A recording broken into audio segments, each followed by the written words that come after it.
Okay, this is chapter 6.3, Areas of Circles. And before we actually get started, I wanted to show you a little video how we find the area of a circle. The area of a circle, A, is equal to pi r to the second power, or pi r squared. That's how we read that, and I want to show you how they found it, and I want to show you a YouTube video of what sounds like maybe a high school or college kid telling us all about it. It's pretty cool. So this is a video inside a video, and so we'll just see how this goes. Pi r squared gives you the area of a circle. But where does pi r squared come from? First, we'll draw a circle and fill in its area. Next, we will divide it into large equal parts and arrange them in a rectangular formation. As you can see, it barely resembles a rectangle.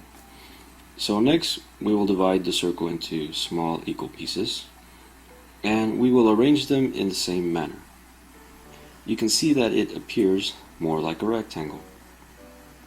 So if we divide the circle into even more smaller pieces, you can see that every time the shape becomes more like a rectangle. So how small must we divide a circle before we can get a perfect rectangle?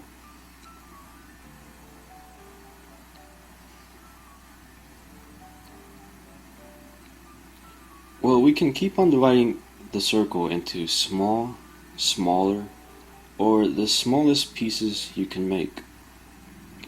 But the answer is to divide the circle infinitely many times until we cannot distinguish the lines, and eventually the circle can now become a perfect rectangle.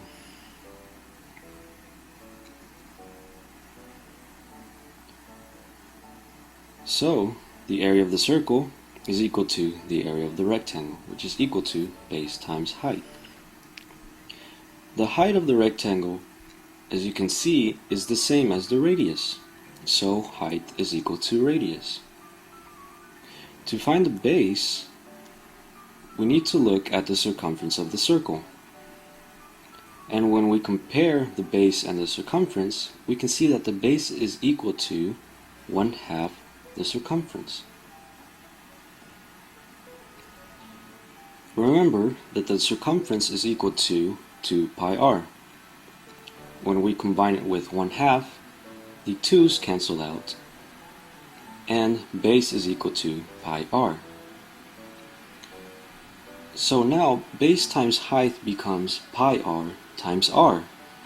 Combine the r's together and we have pi r squared, which is equal to the area of the rectangle, which is equal to the area of the circle. So pi r squared can be used to calculate the area of any size circle that exists.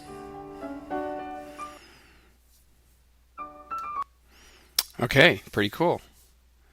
Thought you guys might like that. I enjoyed it. The activity at the beginning of your chapter 6.3 on page 254 and 253 does something similar, so you can look at that if you want. We're going to move right on to 256, the key ideas, and we've got, this is a formula, the circle. This is a formula, you need to just know it. Area equals pi r squared. R, of course, stands for the radius. And you can see from the video that that's what we use to find it. There's another formula that uses a fraction instead of pi, and you can substitute pi is almost the same as, it's not exactly the same as, 22 over 7. If you put 22 over 7 in on your calculator, that's 22 divided by 7. If we do that real quick, you'll see that it's about the same as pi. We can find the clear button. 22 divided by 7, 3.14285714. Okay, it's not exactly pi, but it's very close. It at least matches our 3.14, and that's important. So pi is about, we're going to continue using 3.14. You could use the fraction 22/7, or you could just use the pi button on your calculator, which is much longer. It's if I turn on my calculator, 3.141592654, and it goes on into infinity. So these are important details right here. And then we're going to just do exercise or example number 1, finding the area of a circle. So they draw a circle and it shows the radius. And of course my circles are not going to be perfect, but you just have to put up with me, of 7 centimeters. And so you find the area. You've got area equals pi r squared, which area equals pi r squared. Write this every single time, and then decide whether you want to use the formula with 22/7 or whether you want to use 3.14. This time it's nice to use 22/7 times 7 squared, which is the same as times 7 times 7. Or you could write 22/7 times 49, which is what 7 squared is. Okay? That makes sense? Now the neat thing, one of the reasons I wrote it out this way, is because the 7 and the 7 can cancel out to equal 1. And then you just have 22 times 7. And you can either do that in your head or you can use the calculator. 22 times 7 is 154. 154.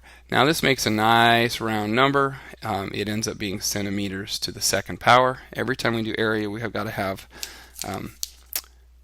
square in our answer, squared centimeters, because area always includes squares.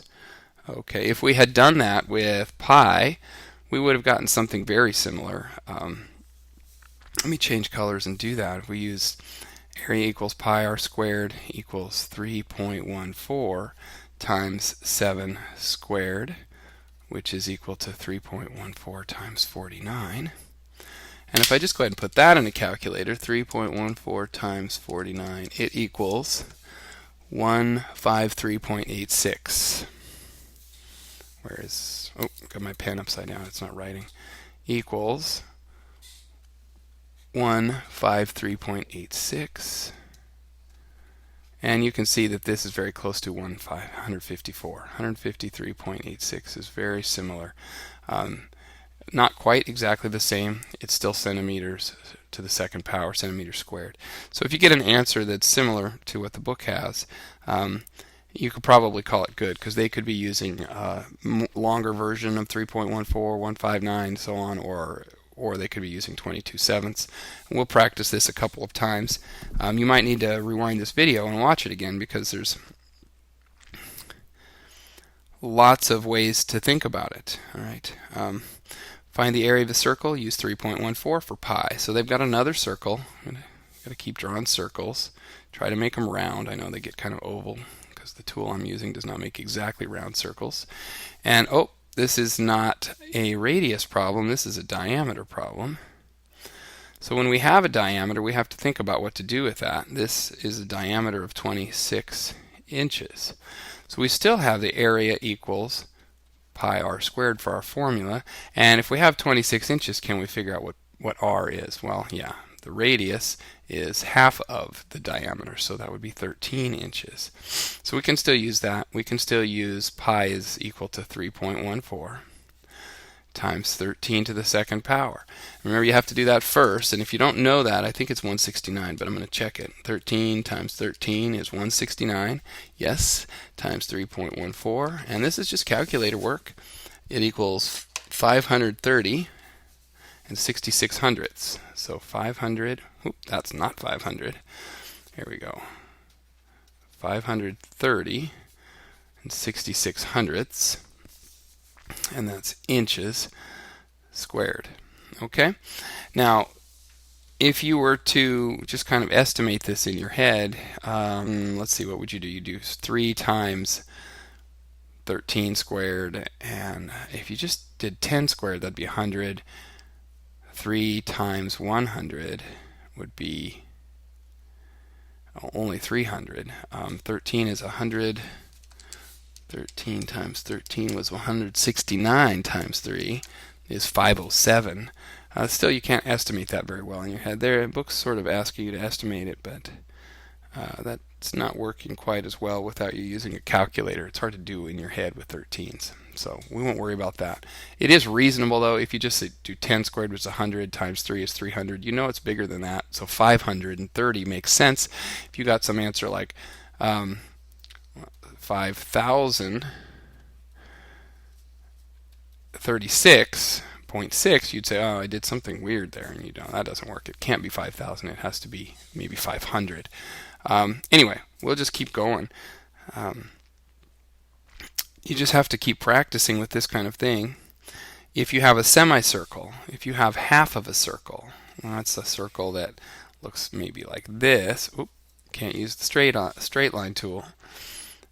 They might ask you to do this. You've got a semicircle. Of course, that's a terrible semicircle, but that's because I'm doing it freehand.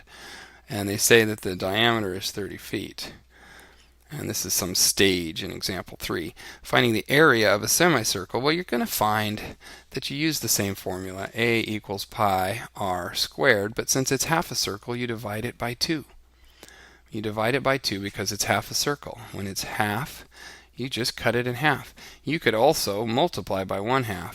Area equals 1/2 times pi r squared, and that is exactly the same thing as pi r squared divided by 2. These multiply by 1/2 or divide by 2. It's the same thing.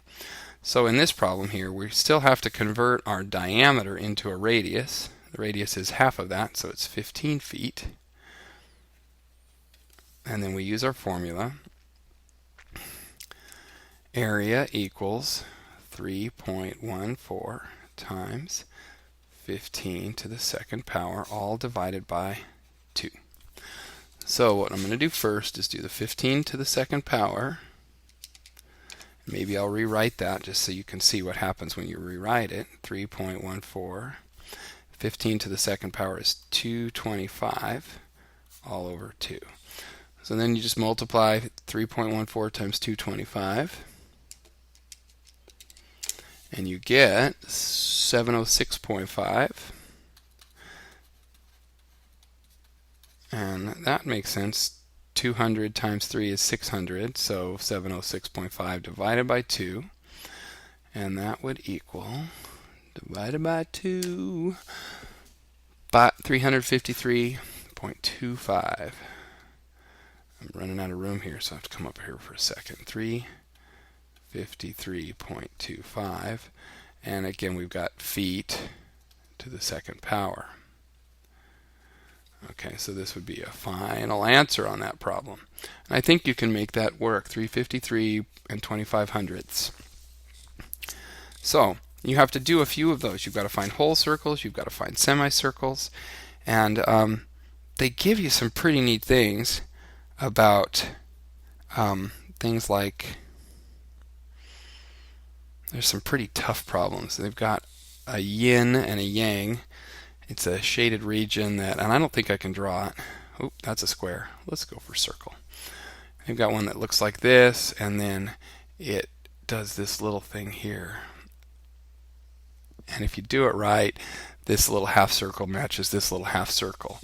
And this line here, actually, let's go back, and we'll cut the circle in half, kind of, and then I'll change colors, and I want you to see that this distance, well, that doesn't quite look right. This pink distance is the same as it would be if you went all the way around the circle. So this distance is about the same as half of the circumference, and this area is about the same as this area. In fact, they should be exactly equal, and that means that this area is half of the area of the circle. So if they ask you to do that and they tell you something like the diameter of the circle, and they sometimes write the diameter like this out on the edge, it's the same as if it were through the middle. If they give you the diameter and they say it's like 10 inches, then you just have to realize that the radius is 5, and then you just find the circle. Area equals pi r squared, but since we're finding the shaded area, which happens to be this part, then it's obviously half a circle, so we divide by 2. All right, so this is a little sloppy because I don't have the technology to make it really quick freehand. It's in your book on page 259, and you're doing a similar problem to this on number 19. This is just a slightly different problem. So we just find the area of the circle and divide it by 2. This gives us a half circle. This gives us a half circle. Okay, so 3.14, radius is 5, so that'd be 25, all divided by 2, and you just plug that all into your calculator. You have to start with the square. Order of operations tells us to square this first. So you have to come up with that 25 first. 5 times 5 is 25, then multiply it by 3.14. Get your answer, which is 78.5, and then divide it by 2, which is 39.25. So it equals 39.25, and the units, we don't know what it is. Let's, I guess we'll call it inches. So the units are squared, inches squared. Okay? And let's make that circle a little bit so that it actually goes around our problem. Okay, great. Now I don't want to make this assignment any longer than I need to. If you understand what's happening so far, you're just using the formula. The formula is your friend.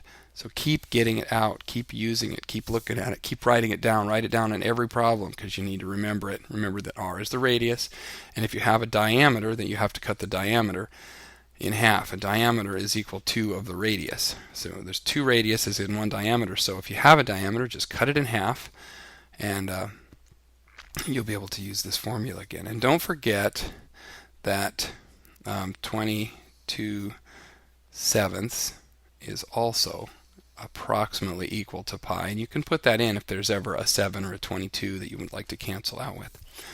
All right, keep working hard.